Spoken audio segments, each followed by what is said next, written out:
We all have an idea of the happiness that love will bring us. Most of us put the search for love at the very centre of our lives.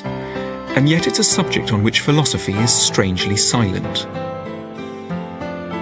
Given that few of our experiences feel more life-changing or more important, one might have thought that philosophers would take love very seriously, but on the whole they haven't.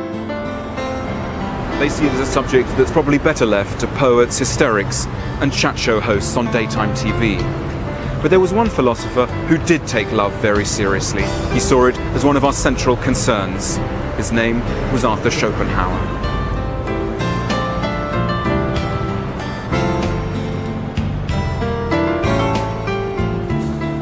In an admittedly rather unromantic field, Schopenhauer is the one philosopher who seems to understand the intensity of what we feel when we fall in love.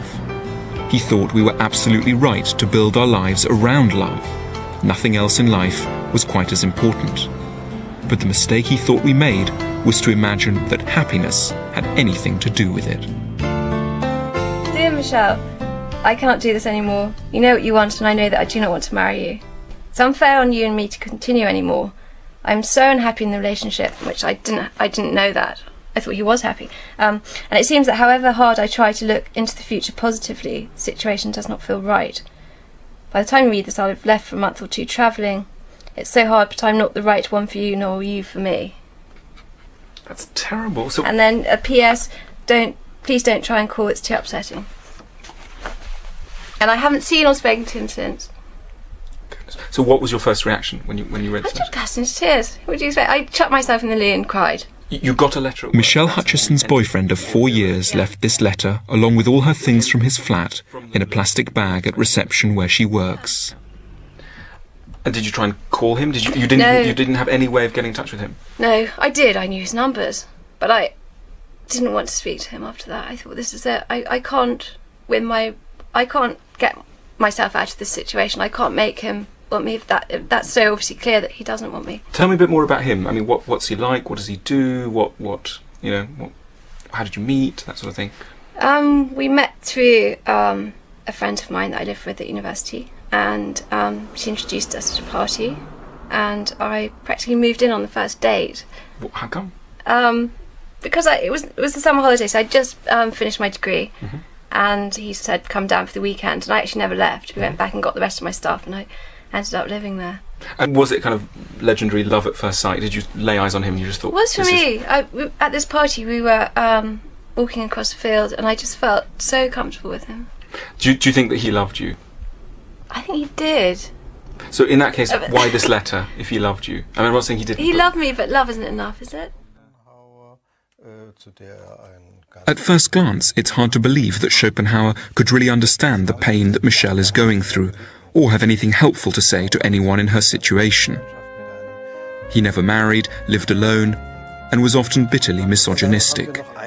But go to Frankfurt and take a look around the Schopenhauer archive, with archivist and keeper of the Schopenhauer in Flame, Joachim Stolberg. There, amongst the rather poignant bits and pieces of Schopenhauer's life, you begin to get a picture of a man who truly deserves the title of philosophy's Dr. Love. Schopenhauer was born in Danzig in 1788, but spent most of his life here in Frankfurt. From an early age, he looked to love for happiness. He was intelligent, confident, good-looking, and after his father died when he was 17, extremely rich. That's him. That's the great man. But success with women eluded him. And his own signature. And that's the earliest. That's the earliest photo that we have of him. With a moustache. I've forgotten the German for moustache again. What's German for moustache? Schnauzbart. Schnauzbart.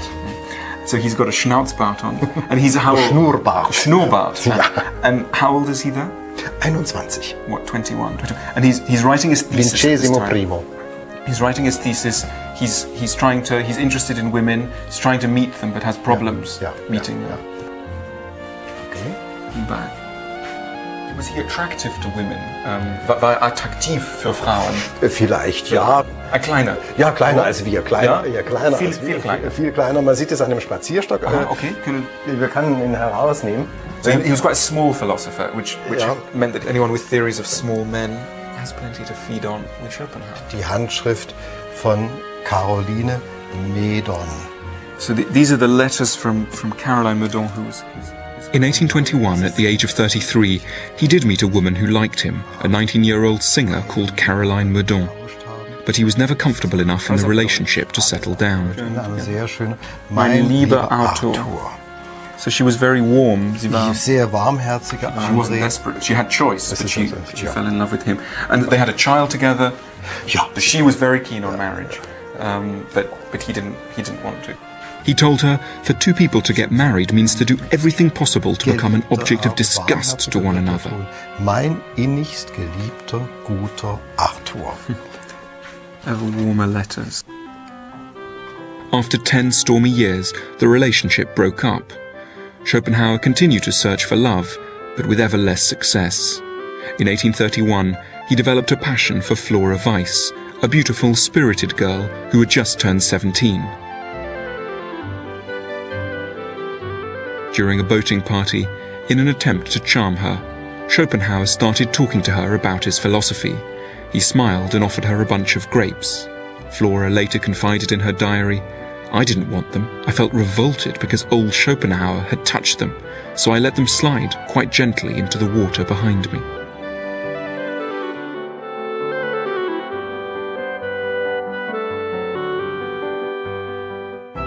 Towards the end of his life, he did enjoy a contentment of sorts with an attractive sculptress and admirer of his philosophy, Elizabeth Nye, who came to Frankfurt to make a bust of him.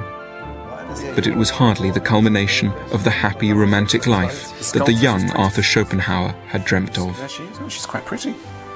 Did he like her? Es scheint so. Und hat so intime Dinge geäußert, wie dass glücklich gewesen sei, auf dem Sofa gemeinsam mit der Künstlerin Kaffee zu trinken. They had a very happy time when Elizabeth was making this portrait of him, sculpture of him. They had a lovely time. They sat on the sofa and had coffee together. Yeah. And they behaved like a married couple, he said. Ja. And did he like this portrait of him? Was he proud Schopenhauer of? hat es sehr geliebt, dieses Porträt. He really liked it. Und but his friends seemed to notice that there was a disparity between his head, which looks very much the head of a 71-year-old, and the body, which looks like a sort of athletic, wie 21 wäre, as though he was a 21-year-old hero. No wonder he liked it. So how could this romantically hapless philosopher have anything wise to tell us about love? Well, for a start, he tells us that love is not a trivial subject. We shouldn't see it as a distraction from more important or grown-up concerns. It's no accident that love is such an overwhelming emotion, that it can take over our lives and fill our every waking moment. And Schopenhauer urges us not to be too hard on ourselves for the obsession and despair it can drive us to when it goes wrong. To be surprised at how much rejection hurts is to ignore just what acceptance would have involved.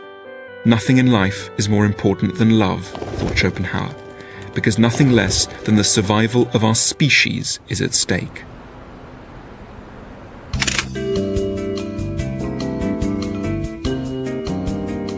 We all tell ourselves stories about love.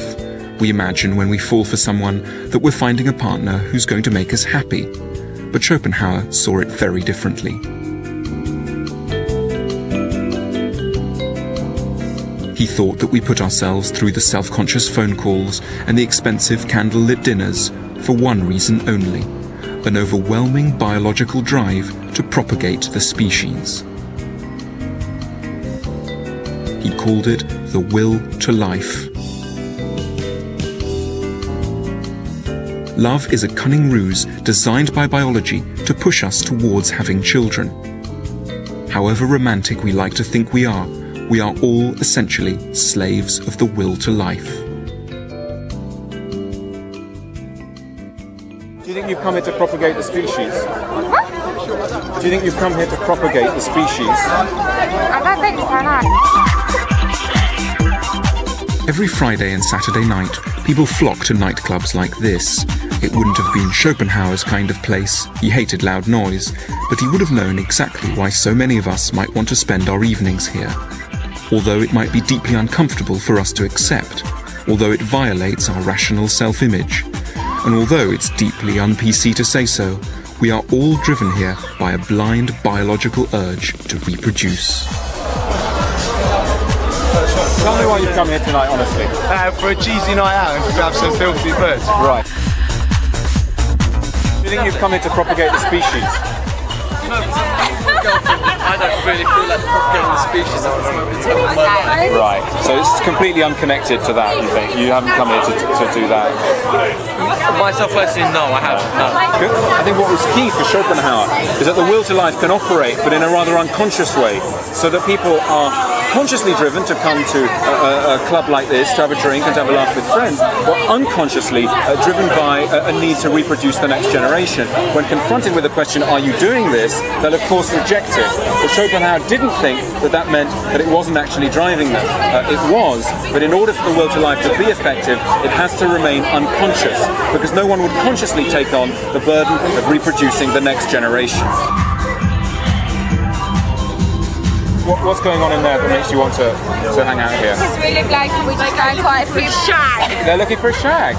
Really? Can I ask you why you've come here tonight? You want the honest answer? Yeah. Full of birds. To full of birds? Yeah. You might well object that the last thing on your mind when you ask someone for their phone number in a bar is having a baby. But Schopenhauer insisted that this was precisely what was motivating us, unconsciously. The very moment when two young people fancy one another should be considered as the birth of a new individual, he wrote. His theory explains the intensity with which we feel drawn to the people we fancy. But why do we fancy certain individuals and not others?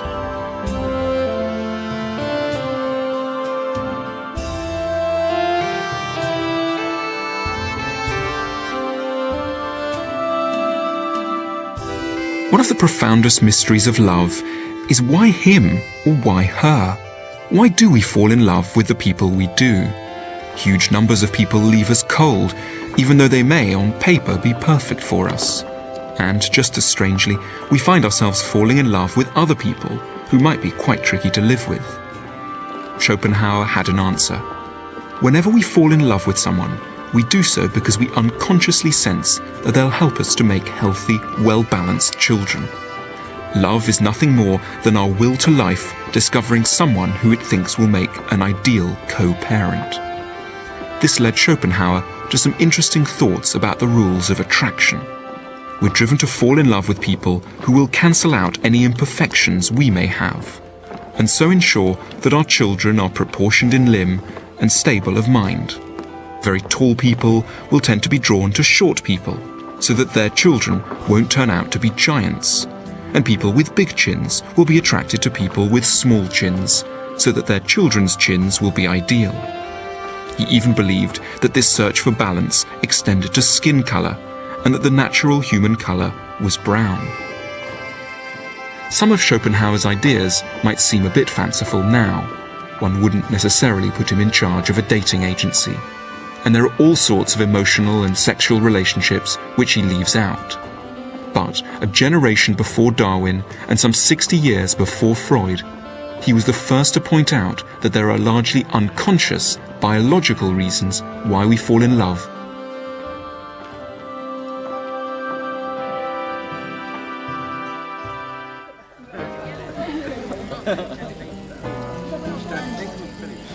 The lover who saves our child from having an enormous chin or from being excessively shy is seldom a person to make us happy for a lifetime.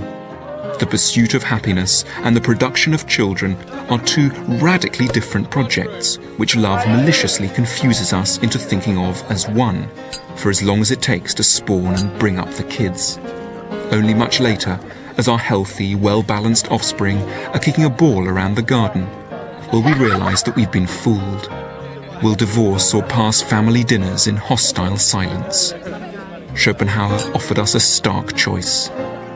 It seems as if in making a marriage, either the individual or the interest of the species must come off badly. And he left no doubt that he thought it would be the individual who would suffer most.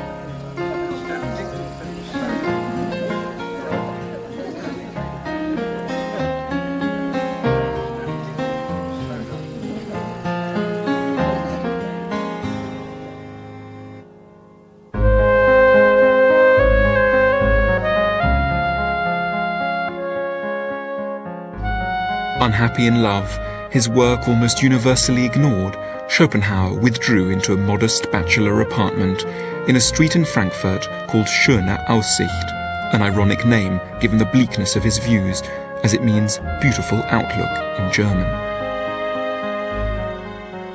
In an otherwise quite miserable life, one of his joys was music. Before we had lunch, he normally played about an hour of Rossini, and on something like that. Can you play? Können Sie spielen? Nein, ich kann nicht. Gar nicht. Und ich glaube, sie sind auch jetzt nicht bespielbar. Probably that you couldn't play them anymore. Solche Instrumente müssen immer gespielt werden. Still, I mean, these are his marks of his mouth. Ja. He grew almost comically pessimistic, advising his few readers to swallow a toad every morning to ensure that they wouldn't meet with anything more disgusting in the day ahead. Wir können jetzt hier nicht Rossini. We're not going to play Rossini here, sadly. Human existence, he wrote, must be a kind of error. It may be said of it, it's bad today, and every day it will get worse until the worst of all happens. Das sind alle in Englisch, in Griechisch und Anzeigen. It's safe trusting fear than faith. It's safer trusting fear than faith. A typically gloomy Schopenhauerian comment. Schopenhauer's closest relationships were now with a succession of poodles. He lavished affection on them. He even called one of them Atma, after the world soul of the Brahmins, and he took a keen interest in animal welfare.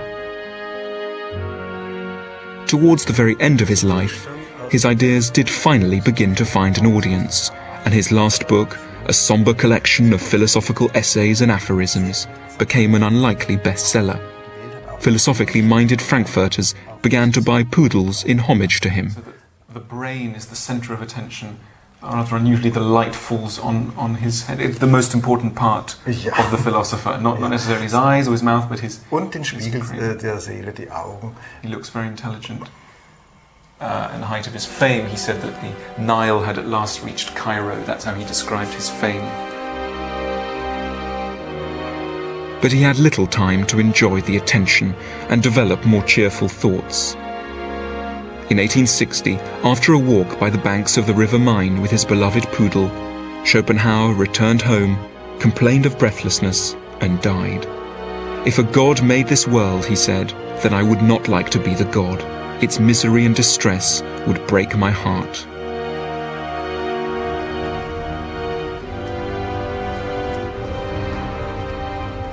It might seem odd to say that Schopenhauer could have anything helpful to tell us about love, given that he was such a misery himself.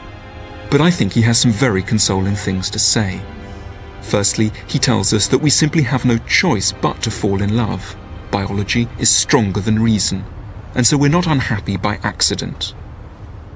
In essence, we're just like all other creatures in the zoo. We're impelled to find a mate, to spawn offspring and to bring them up, and only a force as strong as love could get us to do so. Schopenhauer took a particular interest in very ugly creatures like moles and aardvarks, and these wild dwarf monkeys. What interested him was the way that these creatures' lives are often extremely hard. They have to survive very harsh winters, they have to live in horrible little underground caves, and they have children that look rather like gelatinous worms, and yet that doesn't stop them trying very, very hard to reproduce. In fact, we see a couple of these wild monkeys having a go at reproduction over there. And he thought that we should take a lesson from our own behaviour from these creatures, which is that we're devoted to reproduction without necessarily thinking about happiness, or rather we think we're doing this for happiness, but rather like monkeys, we're doing so because we have to, because of the will to life. So if reproduction makes us sad, if we don't feel that our marriages have gone well, we should draw a lesson from these creatures here in the cave, and they're doing it not for happiness, but because they have to, because of the will to life. Schopenhauer has another message about love which I think is particularly helpful for us when we've been rejected. We often can't understand why our partner has ended a relationship and take it extremely personally. But Schopenhauer tells us that when someone dumps us, it's not us that they're rejecting. It's not that we're unlovable. It's just that their will to life thinks that they'll be able to produce more balanced, healthier children with someone else. And someone else will come along whose will to life thinks we'd be ideal for that purpose. even if only because our nose and their nose will make a desirable combination. We might have been happy with the person who rejected us, but nature wasn't, and for that reason, we have to learn to let them go. Do you think you'll go out with a different kind of man next? Not necessarily. You haven't been out with anyone since? No. Does the thought even, like, it's just horrific? The thought just makes me panic, the thought of risking everything all over again, and I gave so much into that relationship that I can't imagine. Was it the most important thing in your life? Definitely was. Yeah, I would have given up everything for that person. What way, everything? What, you would have moved country? I would have moved country, I'd have left my job, and I absolutely love my job. I would have done anything. Anything more or less that he told you that was right for the relationship? Huge sacrifice. I think one nice thing is, if someone knows you and then they reject you, you tend to think, well, they've known my personality. They know you inside out. They know me inside out. And they've said no. Yeah. Which is horrible. I mean, they haven't just taken a casual glance, they've taken a deep glance and they've said no. And I think what Schopenhauer says is, in a way, they have only taken a casual glance, because really what they're looking at is not your psychological self, but as it were, your biological self. That in a sense, the end of most relationships occur in the conscious mind as, I no longer fancy this person. And what that really means is, they're not really right for me for children. You know, at that level, it is very animal, and so we mustn't interpret it consciously, and we mustn't take it personally. That I can't have the person I want. Isn't that sad? It is sad. It is sad. Isn't that tragic? No, it is tragic. It is tragic. But maybe in a way, there's a certain consolation in becoming aware of the tragic forces of nature. That in a way, you know, and seeing, sort of rising, you know, rather like being in an aeroplane, looking down on the world and thinking, well, you know, this is the crazy world we live in.